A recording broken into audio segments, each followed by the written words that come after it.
The Norwegian murderer has shown himself to be as much an enemy of humanity as any jihadist. Indeed, he is a jihadist by any other name.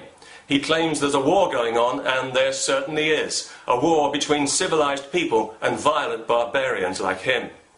It sickens me to think that this kind of thing can still happen, when it must be obvious to even the most stupid among us that violence will never prevail because it will never win the hearts and minds of the people, the ones who are always left to pick up the pieces. How obvious does that have to be? You'd have to be a moron not to see it, or a fanatic. And given the parlous state of democracy in Europe today, it's clear that any fundamental change in society is going to require overwhelming public support. Violence immediately snuffs that out like a candle. It's gone. This lunatic has murdered 76 innocent people and drawn hatred upon himself and everything he claims to believe in. He's hated in Norway. He's hated everywhere, as much as the suicide bombers in London and New York were hated and still are, and as much as any fanatical zealot who thinks that they have a right to play God. Violence is not the answer. It's never the answer. And we will never progress as a species until we drag ourselves out of this swamp of violence. And that's why anyone who uses or who advocates violence for any political reason is my enemy. No exceptions.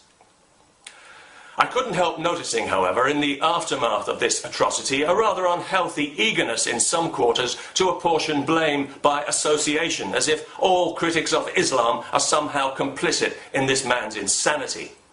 Well, that's very unfortunate, but given that the rules have now clearly been changed in this regard, I'll be very interested to see how many hate-preaching imams are blamed for the next Islamic atrocity.